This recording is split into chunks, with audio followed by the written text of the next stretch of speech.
খালেদা জিয়ার শারীরিক পরিস্থিতির আরও খবর নিয়ে আমাদের সাথে এই মুহূর্তে যুক্ত হচ্ছেন সহকর্মী মাহিলা ইসলাম। মাহিলা, এর আগে দেশযোগে আপনি যুক্ত হয়েছিলেন এবং আমরা সেখানকার পরিস্থিতি জানছিলাম আপনার কাছ থেকে। একটু জানতে চাই এখনকার নতুন কি তথ্য আছে আপনার কাছে, সবকিছু মিলিয়ে আমাদেরকে জানাবেন।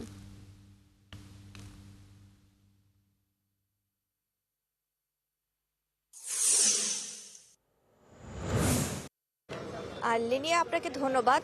যেমনটি বলছিলেন, আছে এবারকের হাসপাতালের সামনেই। নতুন তথ্য যদি বলতে চাই, এখন পর্যন্ত আমাদের কাছে নতুন কোনো তথ্য নেই। তবে কিছু সূত্রে যেটি জানতে পেরেছি সেটি হচ্ছে যে বেগম খালেদা জিয়ার শারীরিক অবস্থা মূল্যায়ন এবং এয়ার অ্যাম্বুলেন্সের যে বিলম্ব আসার, তাতে আসলে ধারণা করা যাচ্ছে যে বেগম খালেদা জিয়াকে হয়তো দেশেই চিকিৎসা দেয়া হবে। কারণ দেশেই তার যে বিদেশি টিম রয়েছে, তার সাথে ডক্টর জুবাইদা রহমানের যে কথাবার্তা বা তাদের যে মিটিং, সেক্ষেত্রে হয়তো বা এরকমই কোনো একটা সিদ্ধান্ত হয়েছে যে বেগম খালেদা জিয়ার অবস্থা যেহেতু স্থিতিশীল রয়েছে, তাই হয়তো সামনের দিনগুলোতে তাকে এই এভার কেয়ারই হয়তো বা চিকিৎসা দেওয়া হবে।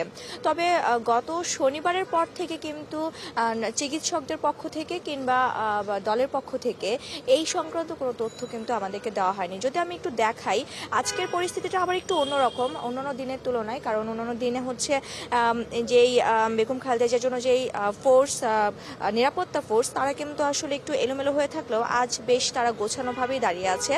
ধারণা করা হচ্ছে হয়তো বা বেলা 12টা বা তারপরে দুপুরের নাগাদ হয়তো বা এখানে ডাক্তার জুবাইদা রহমান বা AJM জাহিদ হোসেন তারা আসবেন এবং এরপর হয়তো বা মিডিয়াতে কথা বলবেন তারা, এবং বেগম খালেদা জিয়ার বর্তমান শারীরিক পরিস্থিতি এবং লন্ডন যাত্রা বিষয়টি নিয়ে হয়তো বা কোনো কিছু তথ্য বা ধোঁয়াশা একটু তারা ক্লিয়ার করবেন। তো আসলে তার জন্য আমাদেরকে অবশ্যই বেলা 12টা পর্যন্ত অপেক্ষা করতে হবে লিনিয়া, সবশেষ তথ্য আসলে নতুন তথ্য জানানোর জন্য।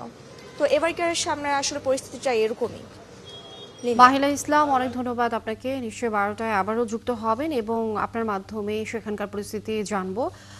দর্শক, এভার কেয়ার হাসপাতালের সামনে ছিলেন আমাদের সহকর্মী মাহিলা ইসলাম, তিনি জানাচ্ছিলেন সর্বশেষ পরিস্থিতি।